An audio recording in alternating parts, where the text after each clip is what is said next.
바른미래당과 민주평화당 그리고 정의당 이렇게 야 3당 지도부가 어제 기자회견을 자청했습니다. 올해 안에 연동형 비례대표제를 도입하자면서 이를 위해서 문재인 대통령과 5당 대표가 담판을 갖자 이렇게 제안을 했는데요. 이게 안 되면 예산심사와 연기할 수도 있다 이런 입장까지 표명을 했습니다.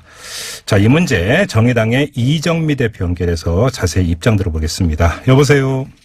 네, 안녕하세요. 예, 안녕하세요, 대표님. 핵심은 연동형 비례대표제 이거 아니겠습니까? 근데 저희도 네네. 이 문제는 참 여러 번 다루기는 했는데 네. 어렵습니다, 좀. 그러니까 일단 네. 입장을 여쭤보기 전에 연동형 비례대표제가 정확히 어떤 건지 좀 설명 좀 부탁드릴게요, 대표님. 현행 선거제도는 네. 단 한 표만 더 많은 표를 얻어도 그 예. 지역구 민심 전체를 반영하는 그런 소선구제로 되어 있습니다. 네, 지역구가 그렇게 돼 있죠. 예, 예. 예. 그리고 전체 비례대표 의석은 47석을 정당 득표율에 따라서 그 47석을 나누는 형태로 되어 있잖아요. 그렇죠. 예, 그런데 저희가 이것을 13대 국회부터 19대 국회의원 총선을 쭉 분석해 본 결과 이러한 그 선거제도 때문에 네. 매번 투표 때마다 전체 국민들이 한 1,000만 표 정도가 사표가 되는 이런 현상이 나타납니다. 네. 그러니까 민심이 그대로 이 나의 투표가 의석수에 반영이 안 되는 결과를 가져온다는 뜻이죠. 그래서 예. 국민들이 투표한 표의 수만큼 의석수를 보장해주자라는 것이 연동형 비례대표제의 핵심이에요. 그러면 예를- 이게 네. 지역구의 득표율과 정당 투표가 또 따로 있잖아요.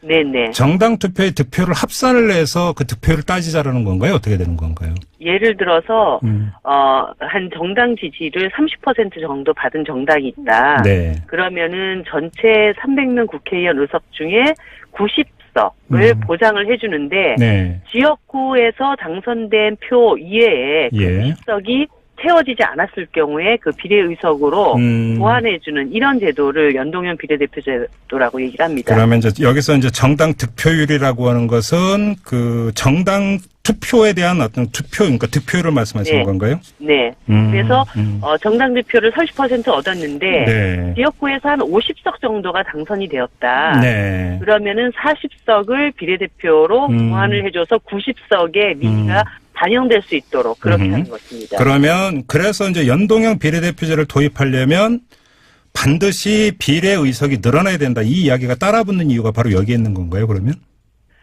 비례의석 수를 어떻게 결정할 것인가는 각 나라마다 그 특성에 맞게 결정을 하면 됩니다. 예를 들어서 독일의 경우에는 네. 지역구 의석과 그 비례대표 의석을 1대1로 맞춘 것도 있고 그렇죠. 스웨덴처럼 전체를 다 비례대표로 채우는 경우도 있습니다. 그런데 우리나라는 그렇게 급격하게 비례의석으로만 다 결정하기가 어려우니 네네. 2015년도에 중앙선거관리위원회가 지역구 2 비례의석 1, 2대1 정도로 일단 시작해보면 좋겠다라는 안을 낸 것이 있었고요. 예. 이것에 대해서 당시 19대 국회에서 정의당이나 민주당에서 굉장히 좋은 안이다. 2대1 정도로 맞춰서 연동형 비례대표제를 하자.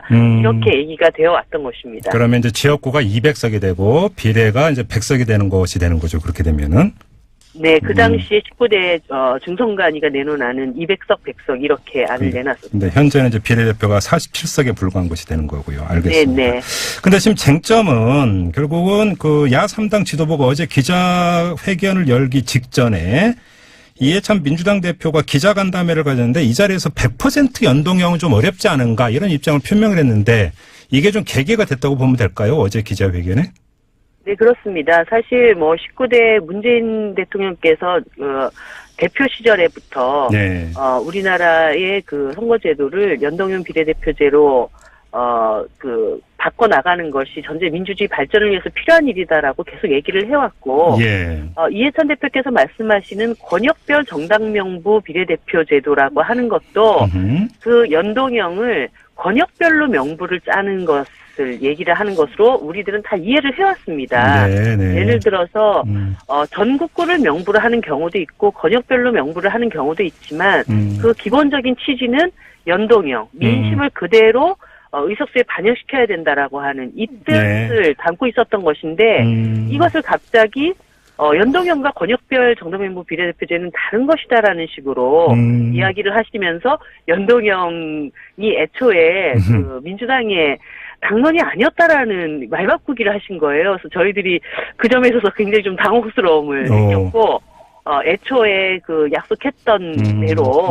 연동형 비례대표제에 대해서 말바꾸기 하시지 말고, 의견을 모아나가자, 이런 것을 촉구하는 기자회견이었습니다. 대표님, 이거저거 다 빼고, 자, 그 이해찬 대표가 기자 간담회에서 공개적으로 그런 발언을 하기 전후로 해서, 네. 자, 그러면 이렇게 하자고 혹시 구체적인 안을 제시한 게 있습니까? 다른 정당에? 지금 어저께 기자회견을 했던 정의당이나 바른미래당 그리고 민주평화당은 네. 연동형 비례대표제를 기본적인 안으로 하고 있습니다. 지속적으로 그 이야기를 해왔습니다. 그리고 네. 다들 기억나실지 모르겠지만 지난 그 문재인 대통령께서 평양을 가실 때 그 이해찬 대표와 정용현 대표 그리고 제가 평양에서 이 문제에 대해서 굉장히 깊은 얘기를 한 적이 있습니다. 예. 그 당시 이해찬 대표께서도 연동형 비례대표제도가 기울어진 운동장을 좀 바로잡고 우리 사회에 진보개혁 진영 안에서도 한 10% 이상 되는 그런 정당이 일정하게 균형을 맞춰 나가기 위해서는 집권 정당에게 좀 불리한 점이 있다 하더라도 이런 제도가 도입돼야 된다. 그래서 3당이 다 의견이 일치했다. 이렇게 해서 저희들이 평양선언이다. 평양합의다. 이렇게까지 얘기를 했던 바가 있거든요. 예. 근데 제가 지금 이 질문을 드린 이유가 여의도 정가에 떠도는 소문이 있다고 하던데요. 민주당 안에서 보관이 있다. 뭐 이런 이야기가 돌고 있다는데 혹시 들으신 얘기가 있습니까? 저는 그런 보관이 구체적으로 무엇이다까지는 듣지는 못했고, 비례성을 보완해주기 위한, 현행선거제도에서 비례성을 보완해주기 위한 절충안들을 얘기를 하는데, 그 절충안을 어떤 개별적인 의견으로 제가 전달받은 내용은 있어도 더불어민주당이 어떤 당론으로 아직 전달받은 바는 개별적으로는 이야기는 잠깐 들으신 건 있고요. 그러면 네네. 그런데 그 당 관계자분께서 내놓으신 안은 저희가 현행 제도와 비교해 봤을 때 결코 비례성이 보완되거나 강화되는 안은 아니었다라는 결론에 이르게 됐습니다. 그럼 개인적으로 들으시는 안도 연동형 비례대표적으로는 거리가 먼 안 이렇게 이해를 하면 되는 겁니까? 그렇습니다. 그럼 도저히 받아들일 수 없는 그런 안이었다 이런 말씀이시고요. 그러면 이렇게 여쭤볼게요. 민주당이 그럼 입장을 바꿨다라는 말씀이신데 대표님 말씀은 왜 갑자기 입장을 바꿨다고 생각을 하세요? 저는 입장을 바꿨다 이렇게 단정을 지을 때는 아니라고 봅니다. 이미 정개특위 안에서 더 많은 논의가 필요하고 이해찬 대표께서 여러 가지 고충 속에서 이런 말씀을 하실 수는 있었겠다고 보지만 일관되게 노무현 전 대통령 때 시절부터 문재인 대통령의 선거 공약에 이르기까지 일관되게 이 연동형 비례대표제에 대한 얘기를 해오셨고 제가 알기로는 11월 달 대통령께서 시정연설 당시에 이제 국회를 방문하셨을 때 그 자리에서 분명히 5당 대표들 있는 가운데에서 2015년 당시에 중앙선관위가 내놓은 선거제도 개편안이 가장 합리적이다. 이런 말씀을 분명히 하셨기 때문에 이런 기본적인 어떤 틀을 기어푸시리라고 보지 않습니다. 다만 그 고충의 한 과정을 얘기를 했을 것이다. 이렇게 말씀드리고 싶고요. 이제까지 합의 수준을 높여왔고 그래서 지금 국민들의 60% 이상이 선거제도를 바꿔야 되고 그 바꿀 수 있는 선거제도 중에 연동형 비례대표제가 좋다라고 하는 것이 40% 이상의 지지를 지금 얻고 있지 않습니까? 이런 흐름들을 이때까지 함께 만들어 온 주체로서 지금 이것을 다시 뒤집어 엎거나 없던 일을 해서는 안 될 것이다. 이런 말씀입니다. 그럼 대표님 말씀을 종합을 하면 청와대하고 5당 대표가 회동을 갖자라고 하는 것은 단판의 성격이기보다는 이전에 문재인 대통령이 해왔던 이야기에 대한 확인 자리 이렇게 성격 규정하면 되겠네요. 그러면. 네, 그렇습니다. 문재인 대통령을 배출해낸 집권 정당이 대통령의 공약을 훼손하거나 뒤집어 엎는 거는 안 되지 않습니까? 그래서 그것을 분명히 다시 확인하고 그 속에서 지금 정개특위가 뭐 충분히 이 논의를 해가야는 하지만 네. 각 당 안에서 이 선거제도 개편에 대한 리더들의 생각이 흔들리거나 이러면 사실 정개특위 안에서 제대로 된 논의가 진행되기 어렵습니다. 네. 그래서 이런 부분들에 대해서 각 당의 대표분들이 당론이 무엇인가에 대한 명확한 확인을 갖고 정개특위가 원활하게 굴러갈 수 있도록 해줘야 된다. 이런 취지입니다. 알겠습니다. 근데 지금 청와대에서는 5당 대표의 회동에 대해서 답변하는 건 적절하지 않다. 이렇게 이제 입장 표명했는데 이건 거부 입장이라고 해석을 해야 되는 거 아닌가요, 대표님? 어떻게 받아들이세요? 저는 대통령께서 우리 정치개혁의 과제가 매우 중요하다라는 것을 이미 굉장히 깊이 생각하고 계시다고 믿고 있고요. 예. 이 정개특위 논의 과정에서 여러 가지 혼란이 계속된다면 5당 대표들을 부르셔서 이 문제에 대해서 진지하게 논의를 하실 때가 곧 올 것이다 이렇게 믿고 있습니다. 알겠습니다. 근데 좀 궁금한 게 있잖아요. 선거제도 개편은 사실은 지금까지의 관행은 여야 합의로 이제 그 처리를 해오지 않았습니까? 네네. 예를 들어서 설령 민주당하고 의견 일치를 봤다고 치더라도 네. 또 자유한국당에 남아있지 않습니까? 네.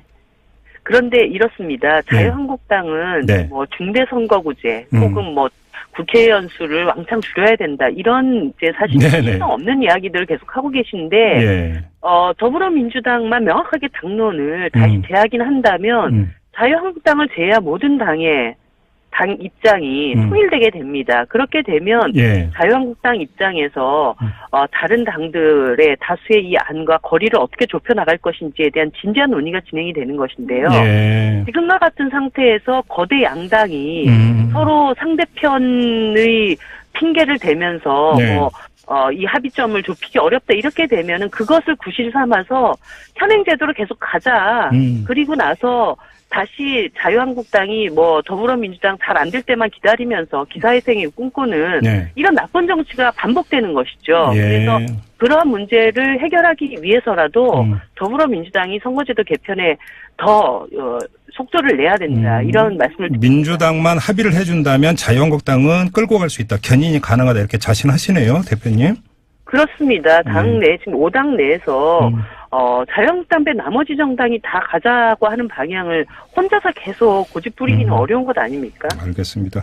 어제 그 야3당 그 지도부가 기자회견을 하면서 이게 안 되면 예산안과 연계하겠다 이런 입장도 표명을 했는데 어떻게 연계할 계획이세요? 예산안 연계에 대한 그 3당의 합의를 이룬 것은 아닙니다. 어제 민주평화당에서 그런 의견을 가지고 있다는 말씀을 한 것이 3당 전체가 그 문제를 합의한 것처럼 이렇게 보도가 됐는데요. 어제 기자회견 전에는 예산안 연계 문제에 대해서는 3당 간의 논의 테이블에 올려놓지 않았습니다. 다만 제가 좀 드리고 싶은 말씀은 그동안 사실 집권 여당이나 대통령의 국정 추진 과정에 정의당도 상당히 많이 힘을 보태고 함께 해왔습니다. 그런 협력 과정, 협치 과정이 제대로 잘 진행되기 위해서는 정말 정치개혁이라고 하는 우리 정치사에 너무나 이 중요한 일, 이런 일들을 계속 밀쳐두고 혹은 거부하고 이렇게 되면 과연 이 협치가 지속될 수 있을 것인가 이 문제에 대해서는 더불어민주당이 깊이 한번 생각해 보셔야 한다. 그 말씀을 꼭 드리고 싶습니다. 마지막으로 짧게. 지금 이 선거제도 개편의 완료 시점, 그러니까 그 21대 총선 일정을 염두에 둘 때 그 마지노선이 언제라고 생각을 하세요? 내년 4월 달이 선거구 획정 시한입니다. 때문에 적어도 한 내년 2월까지는 합의를 얻어야 된다고 보여지고요. 지금 이 정개특위가 출발이 굉장히 늦었습니다. 7월 달에 결정해놓고 10월에 시작됐기 때문에 그 당시 정개특위 구성 과정에서 5당이 공의 합의했던 것은 12월까지 논의가 충분치 않을 경우 6개월 정도 더 시한을 연장하기로 결정을 해놓고 특위가 출발을 한 것이거든요. 그래서 12월 본회의에서 이게 최종 결정이 안 된다면 적어도 내년 2월까지는 이 논의를 완료할 수 있도록 힘써야 된다고 봅니다. 알겠습니다. 자, 대표님 말씀 여기까지 드릴게요. 고맙습니다. 네, 감사합니다. 네, 지금까지 정의당의 이정미 대표였습니다.